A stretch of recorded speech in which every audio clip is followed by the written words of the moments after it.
Body fluid and circulation. Blood बना होता है 55% प्लाज्मा और 45% फॉर्म्ड एलिमेंट।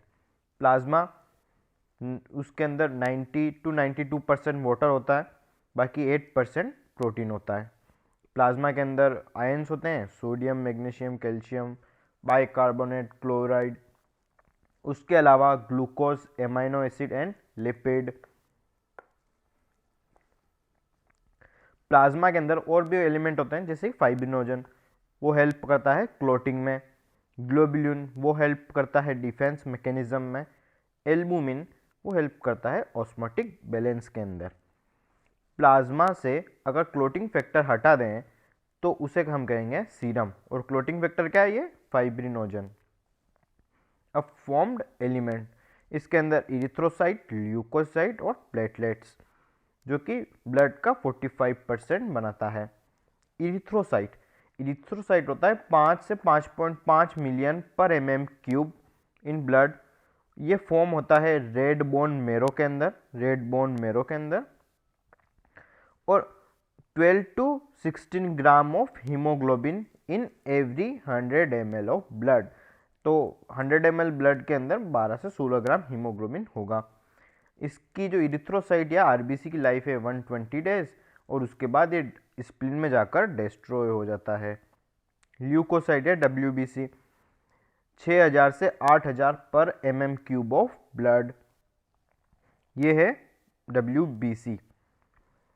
अब इसको याद रखने का तरीका है NLM-EB। NLM सबसे N यानी न्यूट्रोफिल सबसे ज़्यादा, और B बेसोफिल सबसे कम, उसके बाद ल्यूकोसाइड, मोनोसाइड, इयोसिनोफिल। NLM-EB। इयोसिनोफिल 2 से 3% और रेजिस्ट एलर्जिक इन्फेक्शन। बेसोफिल 0.5 से 1%, ये बेसोफिल सिक्रेट करता है हिस्टामिन, हिपेरिन, सेरोटोनिन। ये सिक्रेशन क्या करता है, involve in inflammatory reaction. Neutrophil सबसे ज़्यादा होता है, मोस्ट अबंडेंट, और इसका नेचर होता है फेगोसिटिक।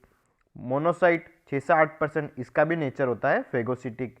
लिम्फोसाइट B और T 20 से 25%, और इनका फंक्शन होता है इम्यून रिस्पॉन्स। अब ये याद रखो, MLA, M मतलब मोनोसाइट, L मतलब ल्यूकोसाइट, और A हो गया ए ग्रेन्युलोसाइट। तो ए ग्रेन्युलोसाइट कौन सी होगी, लिम्फो और मोनो, बाकी ये तीनों ग्रेन्युलोसाइट। अब प्लेटलेट्स का बनता है मेगाकैरियोसाइट। ये क्या है, special cell in bone marrow. ये होता है 1.5 लाख से 3 लाख प्लेटलेट्स पर mm³। ये क्या करता है, इन्वॉल्व इन कोएगुलेशन और क्लोटिंग। अगर इसका प्लेटलेट्स का नंबर अगर कम हो जाए तो डिसऑर्डर हो जाता है, क्लोटिंग डिसऑर्डर हो जाता है। Blood group, ABO grouping is based on presence और absence of 2 surface antigen IA, IB। अगर कोई इस पे सरफेस एंटीजन नहीं होगा तो फिर वो O ब्लड ग्रुप को फॉर्म करेगा। The plasma of different individual contain 2 natural antibody protein produced in response of antigen। A blood group है, इसके लिए एंटीजन क्या है, A। इस A एंटीजन के against antibody anti B। A को डोनेट कौन कर सकता है, A कर सकता है और O कर सकता है। B के लिए एंटीजन B, और B की एंटीबॉडी एंटी A। B इसको डोनेट कर सकता है और O डोनेट कर सकता है। AB के एंटीजन A और B, एंटीबॉडी कुछ भी नहीं है इसका, इसलिए इसको कोई भी डोनेट कर सकता है, क्योंकि इसके लिए एंटीबॉडी नहीं है इसलिए कोई भी डोनेट कर सकता है। AB, A, B और O।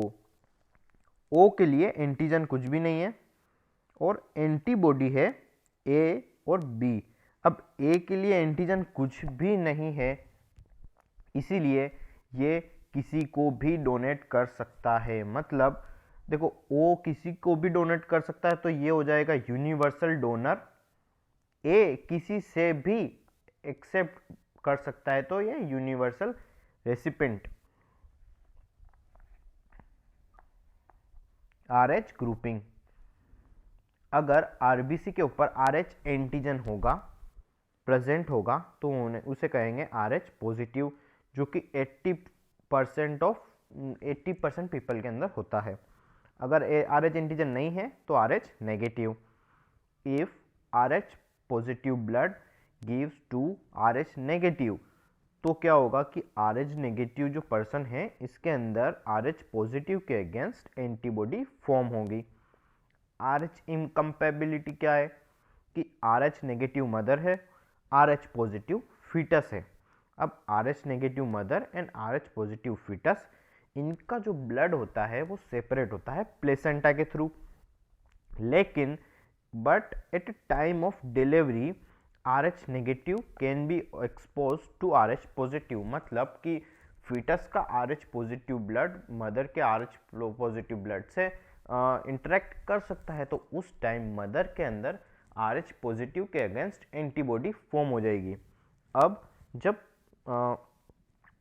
सेकंड प्रेगनेंसी के टाइम पर ये एंटीबॉडी फीटस के अंदर लीक हो सकती है।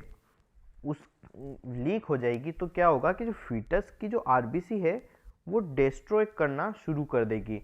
मदर के अंदर जो एंटीबॉडी बनी वो फीटस के अंदर लीक हो सकती है और फीटस की RBC डिस्ट्रॉय कर सकती है। उससे फीटस को एनीमिया या जॉन्डिस जैसी डिजीज हो सकती है। इसके लिए क्या करते हैं कि मदर को एंटी RH एंटीबॉडी देते हैं ताकि वो एंटीबॉडी फॉर्म ना हो, अगर फॉर्म नहीं होगी तो फीटस तक नहीं पहुंचेगी और उससे उसके RBC डिस्ट्रॉय नहीं होगा। कोएगुलेशन ऑफ ब्लड, प्रोथ्रोम्बिन है। प्रो मतलब इनएक्टिव फॉर्म, ये थ्रोम्बोकाइनेस एंजाइम की हेल्प से थ्रोम्बिन में कन्वर्ट होता है। थ्रोम्बिन एक्टिव फॉर्म होती है। अब फाइब्रिनोजन, ये जन है पीछे, तो ये भी इनएक्टिव फॉर्म आ गई।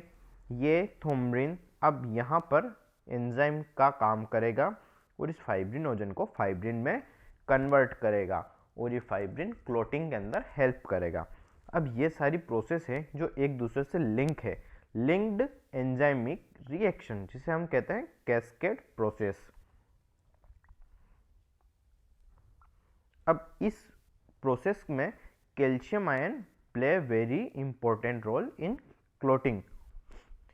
एन इंजरी या trauma stimulate the platelet in blood to release certain factor released by tissue at a site of injury। जिस टिश्यू साइट पर इंजरी होगी वो टिश्यू क्या करेंगे कि ये फैक्टर रिलीज करेंगे ताकि ये फाइब्रिन आए और क्लोटिंग में हेल्प करे। लिम्फ, लिम्फ क्या है? When blood passes through capillaries in tissue, some water along with many small water soluble substance move out into space between of cell। और ये जब ब्लड कैपिलरीज के थ्रू पास करता है तो वाटर और उसके वाटर सोल्यूबल कुछ एलिमेंट हैं वो उससे बाहर निकल जाते हैं जो कि लिम्फ का फॉर्मेशन करते हैं, जिसे टिश्यू फ्लूइड भी कहते हैं और इंटरस्टिशियल फ्लूइड भी कहते हैं। लिम्फ के अंदर WBC भी होता है और कुछ प्रोटीन भी होते हैं वाटर सोल्यूबल, लेकिन RBC लिम्फ के अंदर नहीं है इसलिए। और लिम्फ देखो क्या करता है, exchange of nutrient gases between blood and cell. Lymph colourless होता है क्योंकि इसके अंदर RBC नहीं है। लिम्फ के अंदर लिम्फोसाइट है, स्पेशलाइज्ड लिम्फोसाइट। ये क्या करता है, इम्यून रिस्पॉन्स में हेल्प करता है। अब जो इंटेस्टाइन के अंदर फैट है जो अब्जॉर्ब होता है वो कहाँ अब्जॉर्ब होता है, लैक्टियल्स के अंदर फैट अब्जॉर्ब होता है। लैक्टियल्स के अंदर क्या भरा होता है, lymph. Circulatory pathway, open circulation किसके अंदर होता है, आर्थ्रोपोडा और मोलस्का के अंदर, यानी इनके अंदर ना तो वेसल्स होगी ना वेन होगी, पूरे शरीर के अंदर ब्लड भरा होगा। क्लोज्ड यानी प्रॉपर वेसल्स और आर्टरी के अंदर ब्लड फ्लो करता है, जैसे कि एनालिट्स और कॉर्डेट्स। फिश के अंदर 2 चेम्बर्ड हार्ट है, एक एट्रिया एक वेंट्रिकुलर। एम्फीबिया और रेप्टाइल के अंदर 3 चेम्बर्ड हार्ट है, 2 एट्रिया और एक वेंट्रिकल। क्रोकोडाइल तो है रेप्टाइल, लेकिन इसके अंदर फिर भी 4 चेम्बर्ड हार्ट होता है। तो क्रोकोडाइल एक एक्सेप्शन हो गया। उसके अलावा बर्ड एंड मैमल्स के अंदर 4 चैम्बर हार्ट होता है। अब इनकम्प्लीट डबल सर्कुलेशन किसे कहते हैं? कि जब ऑक्सीजनेटेड और डीऑक्सीजनेटेड ब्लड आपस में मिल जाए। ये कब होगा? कि जब तुम्हारे पास एक सिंगल वेंट्रिकल होगा। अगर 2 वेंट्रिकल हैं तो ऑक्सीजनेटेड और डीऑक्सीजनेटेड ब्लड मिलेगा नहीं, लेकिन अगर सिंगल वेंट्रिकल है तो ये आपस में मिलने के चांसेस है। और ये कब हो सकता है? कि जब तुम्हारे पास 3 चेम्बर्ड का हार्ट हो। अब सर्कुलेटरी सिस्टम, हार्ट जो है उसका ओरिजिन है मेसोडर्मली। हार्ट जो है slightly tilted to left, double walled membranous bag होता है और इसकी वॉल को पेरिकार्डियम कहते हैं। Enclose with pericardial fluid, 2 membrane के बीच में पेरिकार्डियल फ्लूइड होता है। ये हो गया हार्ट। इसके अंदर अगर वॉल्व देखें तो ये है लेफ्ट एट्रिया, ये लेफ्ट वेंट्रिकल। इन दोनों के बीच में बाइकस्पिड वॉल्व होता है या इसे मिट्रल वॉल्व भी कहते हैं। अब ये है राइट एट्रिया और ये राइट वेंट्रिकल। इन दोनों के बीच में होता है ट्राइकस्पिड वॉल्व। एट्रिया और वेंट्रिकल के बीच के अंदर सेप्टम होता है जिसे कहते हैं एट्रियो वेंट्रिकुलर सेप्टम, जो कि थिक फाइब्रस टिश्यू से बना होता है। अब जैसे कि यहाँ देख सकते हैं कि जो वेंट्रिकल है इसकी वॉल थिक है, जबकि एट्रिया की जो वॉल होती है, 2 एट्रिया के बीच की वॉल होती है इंटर एट्रियल सेप्टम, वो थिन होता है। जबकि वेंट्रिकल, दोनों वेंट्रिकल के बीच की वॉल होती है वो थिक होती है, क्योंकि यहाँ पे प्रेशर ज़्यादा रहता है। ये हो गया हमारा एसएन या साइनो एट्रियल नोड, या इसे पेसमेकर भी कहते हैं क्योंकि ये एक्शन पोटेंशियल जनरेट करता है। ये नीचे वाला हो गया एवीएन। ये एसएन और एवीएन एवी बंडल से कनेक्ट होते हैं ताकि एसएन के अंदर एक्शन पोटेंशियल जनरेट हुआ, वो एवी बंडल के थ्रू एवीएन तक पहुंचा और ये फिर बंडल ऑफ हीट से पूरे वेंट्रिकल के अंदर फैल जाता है।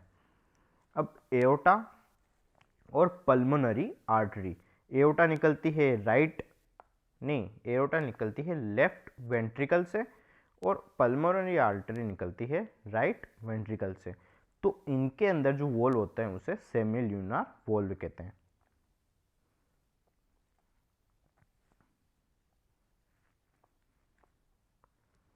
अब है देखो, जो एसएन वो एक्शन पोटेंशियल जनरेट करता है जो कि होता है 70 to 75 पर मिनट। अगर एवरेज देखें तो 72 बीट पर मिनट। कार्डियक साइकिल 0.8 सेकंड की होती है। देखो एसएन पर एक्शन पोटेंशियल जनरेट हुआ जो कि एवी बंडल के थ्रू एवीएन तक पहुंचा और उसके बाद बंडल ऑफ हीट के।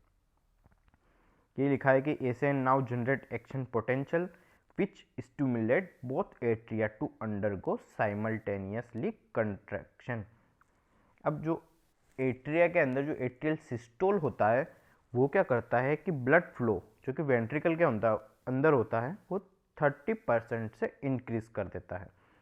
जैसे कि ये हार्ट है, इस लेफ्ट एट्रिया के अंदर ब्लड आया, राइट एट्रिया के अंदर ब्लड आया, उस टाइम ये डायस्टोल कंडीशन के अंदर होता है या रिलैक्स कंडीशन के अंदर होता है। तो इसके अंदर ब्लड ये फिल हो रहा है, ब्लड आ रहा है इसके अंदर, ये ब्लड उसी टाइम वेंट्रिकल के अंदर भी फ्लो होता रहता है। अब जब एट्रिया के अंदर सिस्टोल होगा, ये भी डायस्टोल है, जब एट्रिया के अंदर सिस्टोल होगा तो ये जो ब्लड फ्लो हो रहा है वो 30% से इंक्रीज कर जाएगा।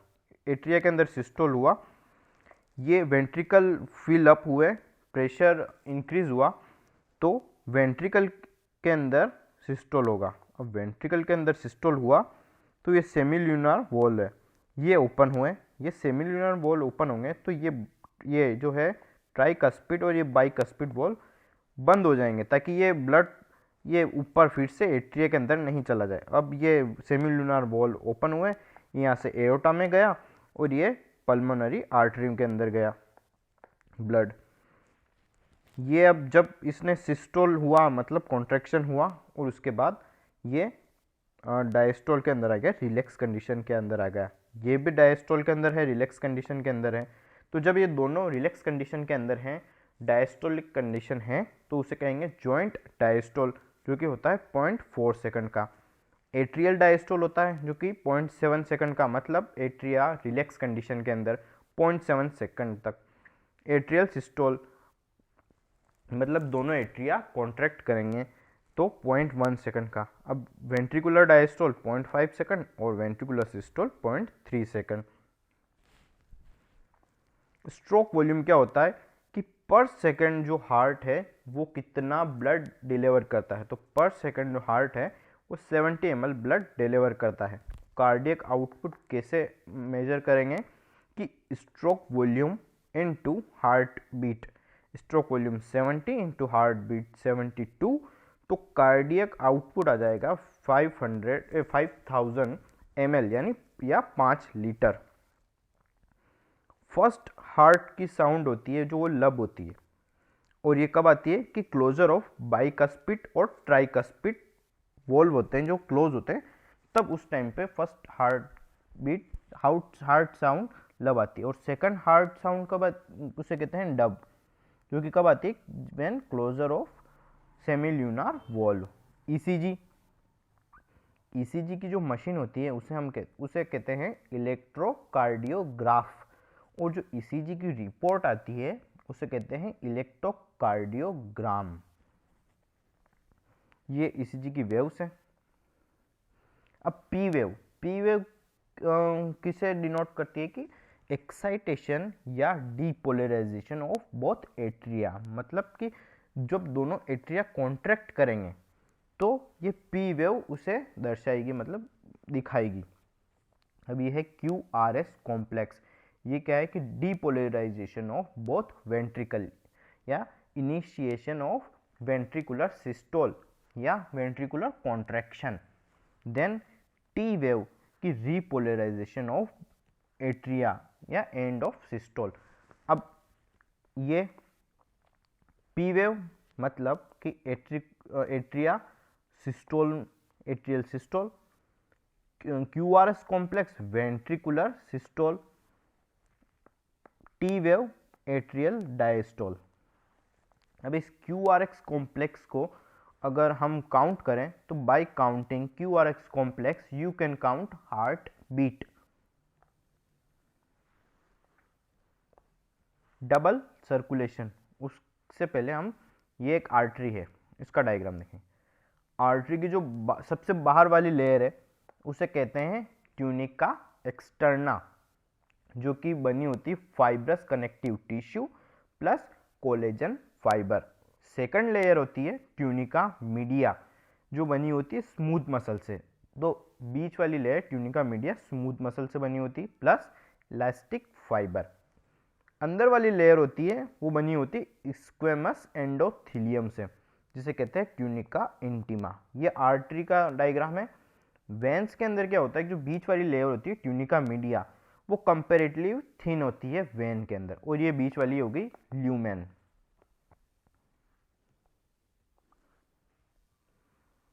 अब ये पाथ है, ब्लड का पाथ है।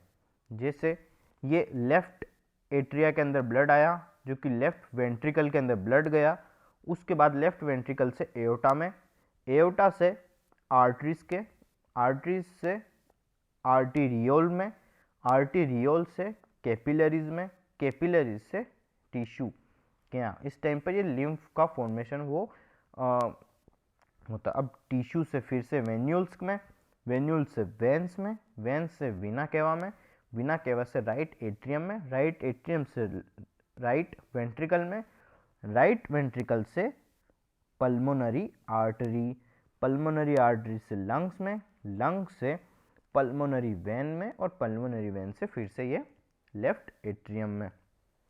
अब एक सिस्टम होता है हिपेटिक पोर्टल सिस्टम, यानी जो इंटेस्टाइन से ब्लड आता है वो सीधा इस सिस्मेटिक सर्कुलेशन के अंदर नहीं आ जाता, मतलब जो ऊपर वाला सर्कुलेशन दिखा डायरेक्ट इसके अंदर नहीं आता है।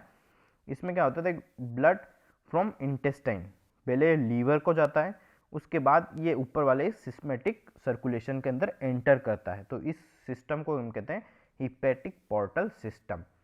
अब ब्लड की जो मसल्स होती है उसको ब्लड सप्लाई कौन करता है, कोरोनरी सिस्टम। कि सप्लाई ब्लड टू हार्ट मस्क्यूलेचर। ये देख सकते हैं कि लंग से पल्मोनरी वेन के अंदर आया ब्लड, जो कि एलए के अंदर गया, देन एलवी के अंदर, फिर ये एओटा, डोर्सल एओटा, फिर आर्टरीज, आर्टेरियोल, कैपिलरीज, ये कैपिलरीज में यहाँ पे ये टिश्यू से फिर वेन्यूल्स में, वेंस में, देन वीना केवा में, फिर राइट एट्रियम, राइट वेंट्रिकल, फिर पल्मोनरी आर्टरी, देन लंग्स में। अब रेगुलेशन ऑफ कार्डियक एक्टिविटी। जो हार्ट होता है वो ऑटो रेगुलेटेड होता है by special musculature nodal tissue, और वो एसएन साइनोएट्रियल नोड। हार्ट होता है मायोजेनिक, मतलब ये खुद ही एक्शन पोटेंशियल जनरेट कर लेता है। अब a special neural centre in medulla oblongata can moderate the cardiac function by ANS. तो एएनएस या ऑटोनोमिक नर्वस सिस्टम से मेडुला इसको हार्ट को मॉडरेट कर सकता है, हार्ट के इसके फंक्शन को मॉडरेट कर सकता है। अब sympathetic nervous system increase heart beat, और parasympathetic nervous system decrease heart beat, और एड्रिनलिन भी होता है वो हार्ट बीट को इंक्रीज करता है। Disorder system, normal blood pressure होता है वो उसे कहते हैं 120/80। 120 क्या है, सिस्टोलिक या कॉन्ट्रैक्शन के टाइम पे, 80 क्या है, डायस्टोलिक या रिलैक्स कंडीशन के टाइम पे। हाइपरटेंशन की कंडीशन कब होती है, जब ब्लड प्रेशर ये 140/90 के बराबर हो या उससे ज़्यादा हो जाए, तो इसे हाइपरटेंशन की कंडीशन हो जाती है। इससे क्या होता है कि ये हार्ट है, किडनी है, ब्रेन है, ये अफेक्ट होते हैं। अब आता है CAD, कोरोनरी आर्टरी डिजीज। इसे हम एथेरोस्क्लेरोसिस भी कहते हैं। इसमें क्या होता है कि जो आर्टरीज होती है उसके अंदर डिपोजिशन हो जाता है कैल्शियम का, फैट का, कोलेस्ट्रॉल का या फाइब्रस टिश्यू का। अब आर्टरी के अंदर ये इनका डिपोजिशन हुआ तो आर्टरी की ल्यूमेन बहुत नैरो हो जाएगी, उससे ये डिजीज हो जाएगी और can cause and make lumen artery narrower. Angina क्या है, इसे एंजाइना पेक्टोरिस भी कहेंगे, और a symptom of acute chest pain को एंजाइना कहते हैं। और ये किसकी वजह से होता है कि when no enough oxygen is reaching to heart muscle, तो हार्ट मसल पर इनफ ऑक्सीजन नहीं पहुंचती है तो इसे एंजाइना कहते हैं। इससे एक्यूट चेस्ट पेन भी होता है। हार्ट फेलियर कब होता है, जब हार्ट बॉडी को ब्लड पंप कर रहा है लेकिन वो इनफ नहीं कर रहा, मतलब जितना बॉडी को चाहिए उतना ये ब्लड पंप नहीं हो रहा है, तो उस कंडीशन में हार्ट फेलियर कहते हैं। when it is not pumping blood effectively enough to meet its needs of body, it's sometimes called congestive heart failure। अब एक और कहते हैं congestive heart failure, क्योंकि because congestion of lung का congestion हो जाता है, one of the main symptom of this disease। Heart failure is not same. अब इसमें अंदर दो कंडीशन और आती है, कार्डियक अरेस्ट। कार्डियक अरेस्ट क्या है कि when heart stop beating, heart beat कर रहा है और अचानक से रुक जाए तो उसे कार्डियक अरेस्ट कहेंगे। और एक होता है heart attack, when heart muscle is suddenly damage bye इनएडिक्वेट blood supply. तो अगर हार्ट मसल को अगर प्रॉपर ब्लड सप्लाई नहीं मिली और वो ब्लड सप्लाई नहीं मिलने की वजह से उसकी मसल डैमेज हो गई, तो उस कंडीशन में हार्ट अटैक होने के चांस है। ये हो गया चैप्टर कंप्लीट।